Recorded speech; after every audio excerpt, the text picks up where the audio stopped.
What's up, everybody? Knight's Edge here again. Got another little quick review for you. Hopefully it's quick. I don't know. Sometimes I get to rambling and it might be a little far away from being quick. But anyway, before I get into it, this is information for the channel, the one you're watching right now, watching this review on, the Knight's Edge. Like the video if you can.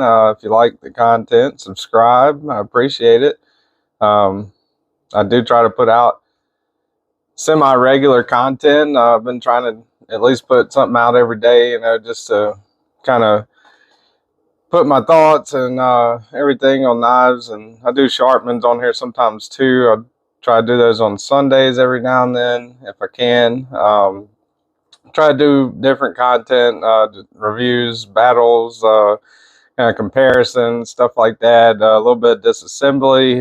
The last one I didn't go so well, but it was a learning experience for whoever was watching, I'm sure. But anyway, subscribe to the channel. It helps out a lot. Every minute you watch, every like, every subscribe really helps. Check me out on, I'm also on TikTok, Instagram, and my email. All the information for that's down in the description below. You want to go check it out. And today I got the QSP Variant PE. Go ahead and open it up. Take a good close look at it there. Did the unboxing for this one last week, earlier in the week. This is a Jacob Lundquist design. He's a pretty good designer from the things I've seen that he's got. He's out of Minnesota, and he used QSP for the OEM on this one. QSP is this is a Lundquist design, but a QSP model.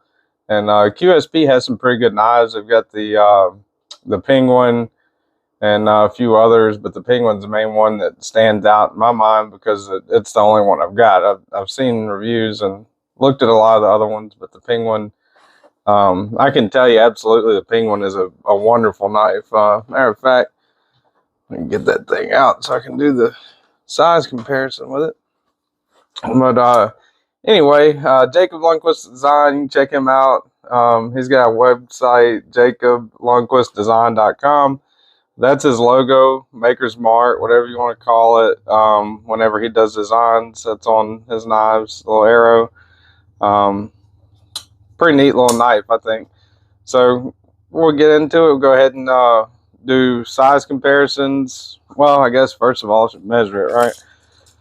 Pull a measurement on it. All right, so from the tip of the blade to the end of the handle, you're looking at just at 7 inches, maybe a hair under 7 inches. Overall blade length, you're looking right at 3 inches, maybe 3 1/8 if you want to go all the way to the handle. And cutting edge, you're looking at 2 3/4 on the cutting edge. So look up your local knife laws and all that, but it should be legal in a lot more places than, you know, a 3 1/2 inch blade would be. Let's see, get the calibers out here. Go ahead and check out the blade stock thickness. 120 thousandths on the thickest part of the spine. Looking at 28 and a half thousandths there. Go ahead and double check that. 26 thousandths there. So not especially thin blade stock, but it is a pretty good little cutter. Oh wait, before I put them up, let me go ahead and do the handle.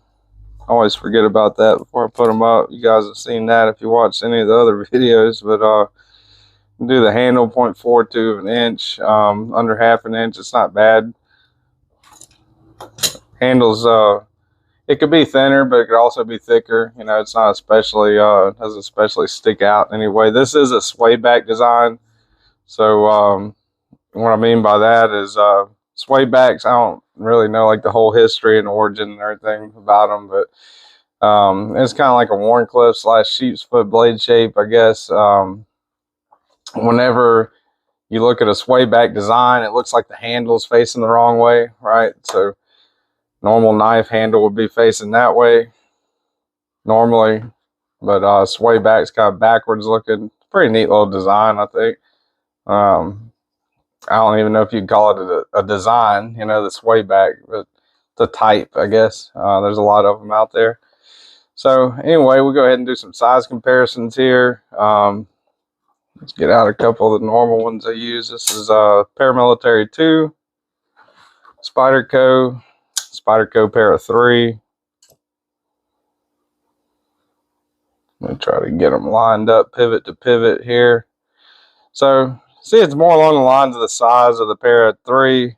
Pair of 3's got just a hair less cutting edge than that one. It looks like this has got a sharpening tool on it too, which that's a good thing. All right, put the Spydercos up. Next, we got the Ritter Hogue, Doug Ritter Hogue RSK MK1.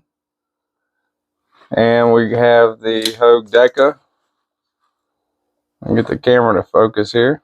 Hogue Deca. All right, so more along the size of the Hogue Deca, even though the Hogue Deca is just a hair longer than the variant. And the Hogue Deca definitely has more cutting edge than the variant.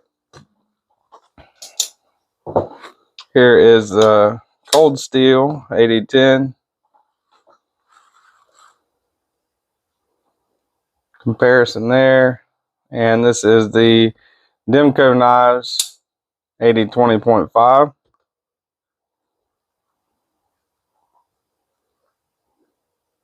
So more along the lines of the size of the Demco, right?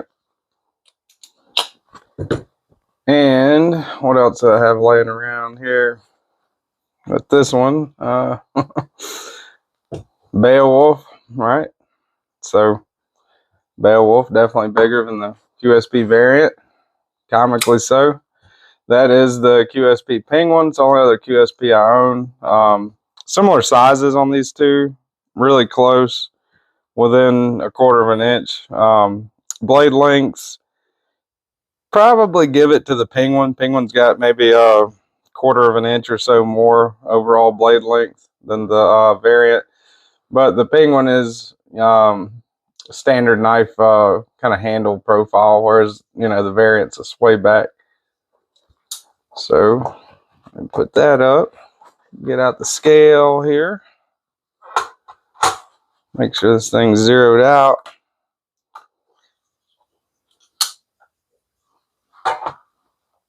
Three ounces, that's not bad. That's just a hair over the ounce and inch ratio that everybody kind of subscribes to, I guess. General rule of thumb, whatever you want to call it in the knife world.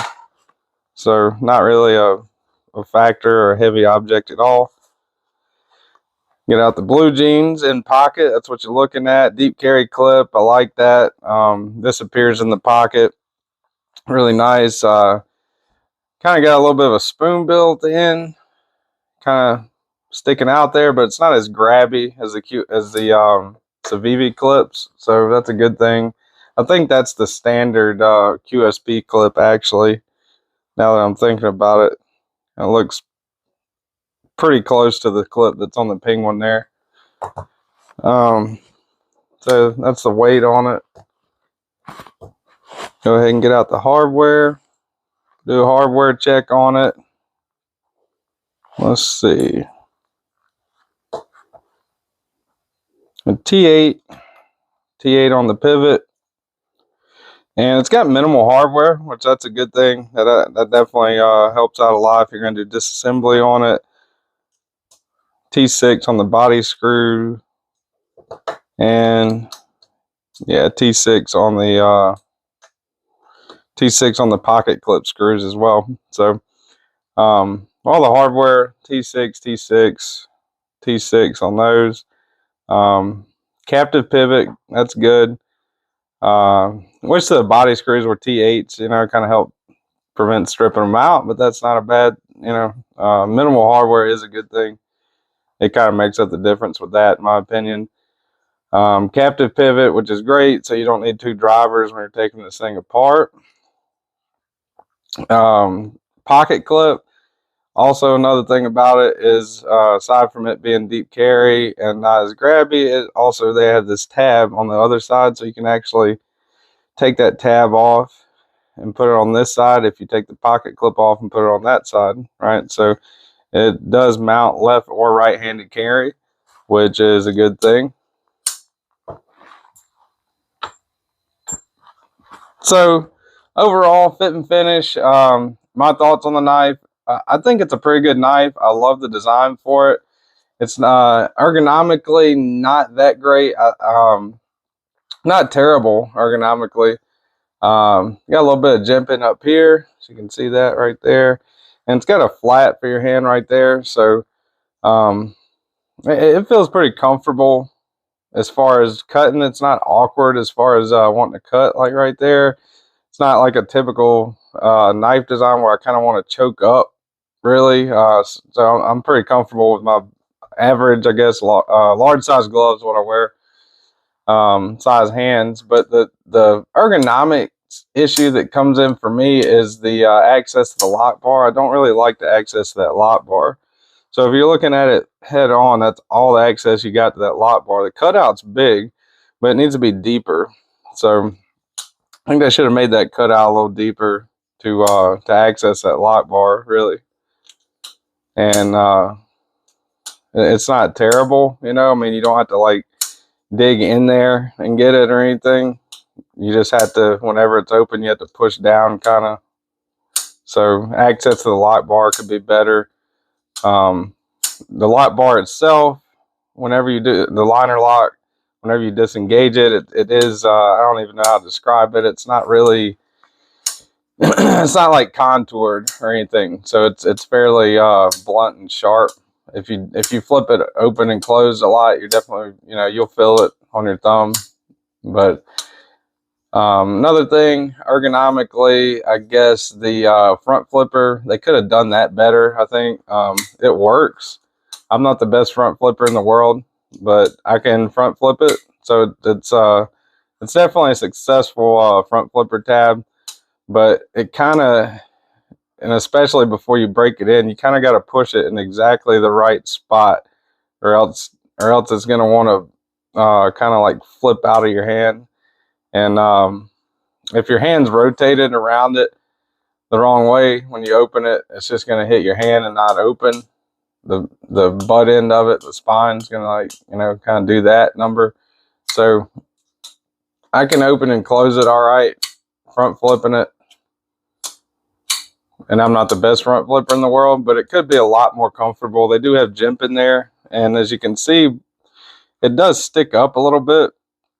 You know, I mean, it's not it's definitely not impossible to front flip by any means. I just don't think it's the most comfortable front flipper in the world. You know, they could have maybe, I don't know if they could have made this stick up a little more, if they could have done a little more jimp in there or what, but I think it that could definitely be better. As far as opening, you can, aside from the front flipper, you can do the middle finger flick, open it like that, thumb open it, you know, not bad at all like that. It's running on bearings, which at first I thought it was running on washers and unboxing, looking down at it, but it is running on bearings. They have bearings in there. Not like a drop shut. You can shake it shut like that, tap it, you know, and it'll shut after you work it for a little bit. I actually did put a little KPL in there, and I don't know, probably open and close this thing a couple hundred times at least. So it should be fairly worn in, you know, so it's not let's get it past the second detent. All right, so unlock it right there. It goes past the second detent, and see how it's still sitting like that. So it's it's not like a smooth, you know, I don't know if you call it like a glassy or non-controlled hydraulic drop, you know, but it's not like that, you know. So you definitely have to give it a little motivation for it to close. Not terrible, but not the best that I've felt, especially if you're used to, if you're used to something that's more along the lines of, like, well, I don't have it on me right now. If you're used to something that's more along the lines of like the Quiet Carry 9, something that kind of falls shut nice and smooth, or, like a Sabenza, something like that, or even some Civivis do that, definite improvement over the action on this. But like I said, it's not terrible. So, I mean, overall, I'd say this is a pretty average knife, I mean, it's not bad. It's definitely got its downfalls. It's got, some ergonomic issues that should be fixed, I think, but it will cut. It's got 14C 28N on the blade steel right there, which is good.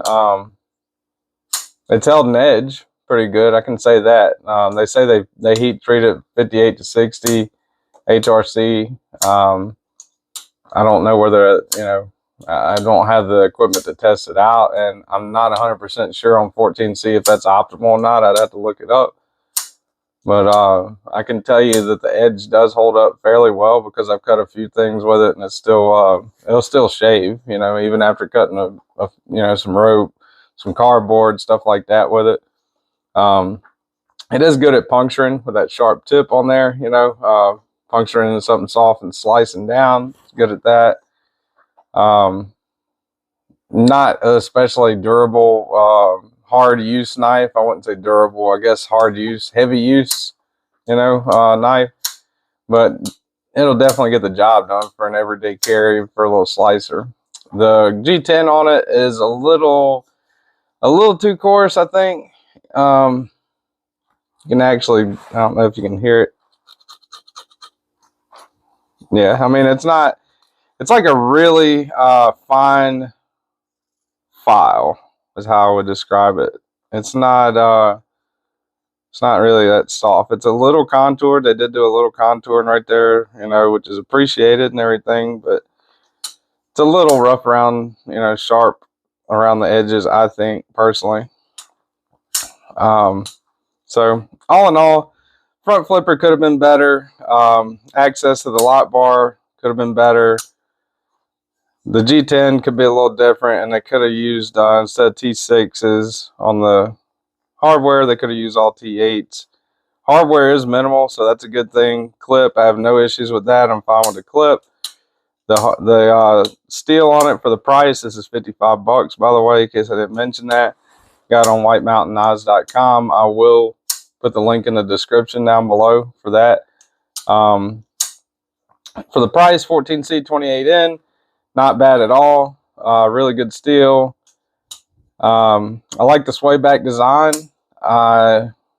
We'll probably carry this knife if I don't know. I mean, I probably honestly I won't carry it as part of my normal rotation. It's not like groundbreaking to me like that or anything, but it's not a bad knife if you got it just to throw in, throw in the console of the truck or something like that. It is reliable. Got a good lockup on it. Not a bad knife and not a bad carry either. But it's not revolutionary by any means. So they do have different colors, different blade finishes for this knife. But I'm going to try to link the one that I have here, the blacked out one. And I'll link it. I'll put in the White Mountain Knives link also on it. So anyway, that is the QSP Variant PE. And I really appreciate you guys watching the video. Like the video if you like it. Subscribe if you want more content. And I will see you guys on the next one. Thanks.